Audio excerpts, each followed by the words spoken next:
Komunis pernah mau menguasai Indonesia tahun 65 dan itu hampir terjadi kalau gak ada tragedi 30 SPKI. Terus Indonesia juga pernah mau jatuh di awal-awal kemerdekaannya karena di beberapa provinsi beberapa gerakan muncul dari mulai negara Islam Indonesia dan beberapa gerakan sejenis yang hampir memisahkan beberapa provinsi-provinsi yang ada di Indonesia.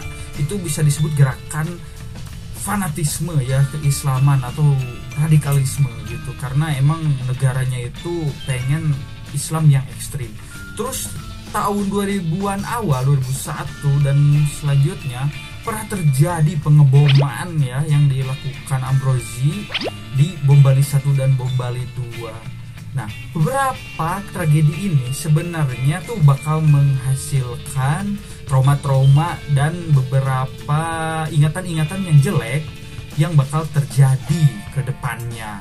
Tapi sentimen di Indonesia sekarang sih yang paling ditakutkan ya, relevan apalagi untuk para orang-orang yang nggak terlalu suka dengan liberalisme dan Amerika, itu adalah kapitalisme yang bakal semakin parah di Indonesia, yang membuat kesenjangan sosial dan sebagainya yang biasanya dipakai buat kampanye.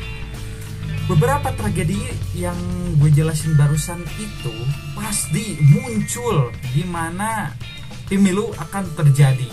Kalau kita belajar di 2019 banyak tuh hal-hal yang dipanggil lagi atau di-recall lagi untuk diingatkan dalam tanda kutip ya kepada masyarakat.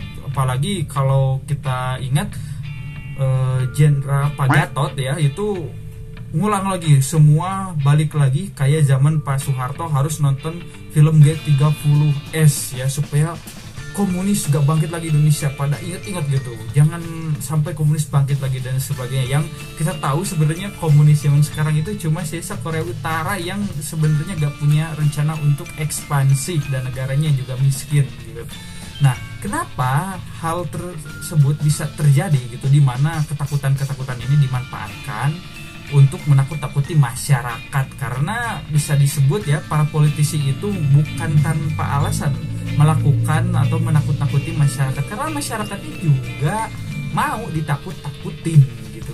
Nah, hal ini menjadi tanda tanya, apakah orang Indonesia katanya kan pelupa karena sering melupakan hal-hal penting dan tragedi-tragedi yang barusan terjadi, kayak contohnya penolakan Piala Dunia, udah lupa lagi tuh, gak ada yang marah ke Ganjar. Ataupun Pak Jokowi naik BBM, besoknya udah lupa lagi, gak apa-apa, bensin mahal, itu udah gampang lupa. Tapi anehnya kayak komunisme, liberalisme gitu, fanatisme, ekstremisme dan sebagainya, isme-isme itu suka menjadi komoditas ketakutan di Indonesia ya.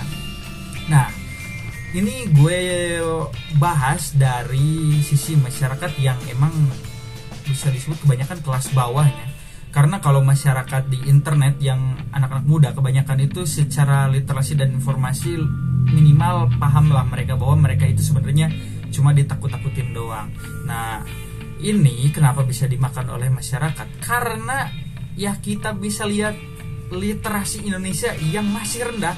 Ya balik lagi gue perjelas ya, bahwa IQ Indonesia itu masih 74,8 itu, turun bahkan itu IQ mendekati IQ gorila itu kalau bercandanya kan gitu. Tapi kan nggak bisa apple to apple tuh otak dan IQ gorila sama manusia. Tapi itu suatu kritisi bahwa kita mendekati IQ hewan gitu saking literasinya rendah dan sebagainya, sehingga masyarakat di bawah nih, yang masyarakat yang mungkin miskin ataupun yang kurang literasi itu dalam tanda kutip gampang di-recall memorinya, ketakutan-ketakutan masa lalu itu gampang diingetin, sehingga mungkin para orang tua, boomer dan sebagainya kalau wah ada komunis, wah bahaya nih, kita harus ingetin anak-anak muda ini bahwa ada komunisme di Indonesia, takutnya sekarang ada komunis gitu. Kalau anak mudanya kan udah paham lah bahwa ya komunis cuma Korea Utara doang, karena sering scroll di TikTok dan internet itu kan informasinya luas banget. Nah, tapi kelas bawah ini masih ditakut-takutin.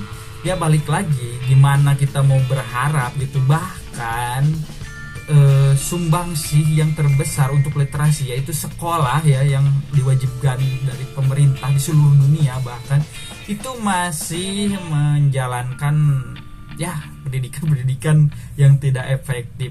Bahkan nih dari ini sebenarnya gak perlu literasi yang wah banget gitu untuk bisa untuk bisa menyangkal ketakutan-ketakutan tersebut. Cukup aja gitu untuk memahami bahwa komunisme udah gak relevan gitu, fanatisme dan ekstremisme sebenarnya hanya gede di media dan sebagainya. Itu kan bisa sebenarnya secara narasi, gak perlu literasi dan sebagainya. Tapi untuk sekedar memahami itu atau memperdalam itu kita nggak sanggup, karena di sekolah kita diajarkan bahwa kita harus seragam, jangan ngebantah, ikutin aturan guru, jangan ada kreativitas, jangan ada daya kritis dan sebagainya, sehingga akhirnya masyarakat Indonesia ini gampang dibodohi sama politisi karena nggak kritis dan nggak terbiasa berpikir menggunakan pikirannya sendiri. Jadi kalau contohnya, kalau menurut Pak Jenderal wah komunis ini, akhirnya kan jajarannya melakukan pelarangan gitu, atribut-atribut komunis dan sebagainya, sehingga masyarakat pun ikut tanpa mengkritisi ataupun mempertanyakan kebijakan tersebut, sehingga akhirnya masif lah ini ketakutan diulang lagi karena ya tadi itu daya nalar mempertanyakan sesuatu itu gak ada di masyarakat, sehingga hal yang salah pun diulang-ulang nih. Masalah di Indonesia itu adalah udah itu salah, tapi karena itu udah dilakukan berulang-ulang yang dalam kutip disebut tradisi, akhirnya dilestarikan aja. Akhirnya kan kita rugi sebagai masyarakatnya. Itu sebenarnya ya ini nih puncak masalahnya, itu literasi yang sebenarnya harusnya kan bisa diajarkan di sekolah untuk bisa kritis gitu. Nah akhirnya masyarakat Indonesia ya itu tadi IQ-nya mendekati gorila lah dalam tanda kutip ya.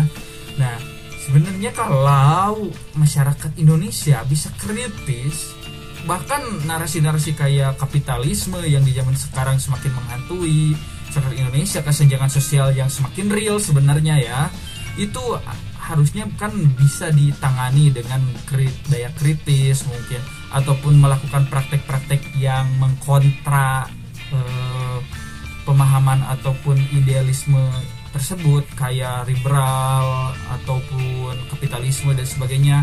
Kita melakukan ekonomi yang merakyat gitu mungkin, ataupun kita cukup bisa lah sebenarnya, harusnya masyarakatnya kalau kritis. Contohnya ya, jajan-jajan cukup di warung supaya perputaran uang itu di kita-kita aja, gak masuk ke kantong-kantong perusahaan besar yang itu udah dikapitalisasi oleh orang-orang kapitalis. Itu kayak kita jajan ke Alfa gitu, atau transfer lewat uang digital, yang uang digitalnya itu dijalankan oleh startup yang startupnya itu di bawah para kapitalis gitu dan sebagainya.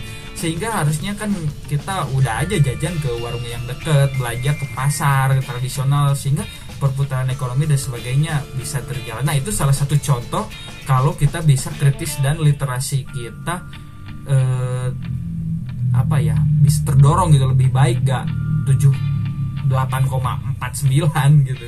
Nah tapi tetap aja lah, namanya juga masih pendidikan rendah, siap-siap aja 2024 ini ketakutan-ketakutan ini bakal muncul lah. Belakangan kan kayak hantu komunis gitu, ataupun Islam liberal. Ini contohnya aja Al Zaitun kan itu udah dari dulu kan dianggap dalam tanda kutip sesat gitu. Tapi kenapa sekarang baru muncul? Nah ini kan lumayan nih senjata. Contohnya nanti mungkin siapa nih, orang-orang kan Al Zaitun itu menurut gue ya agak mencoba modern banget gitu, Islamnya modern banget, sehingga mungkin diklasifikasikan ke Islam liberal. Nah nanti biasanya nih Islam liberal ini diidentikan ke orang-orang sebagian NU gitu. Nah nanti contohnya mungkin Ganjar ataupun Anies didukung oleh NU. Nah nanti dihajar tuh, Ganjar atau Anies ini pro Al Zaitun gitu, sesat dan sebagainya, kan itu jadi senjata dan sebagainya.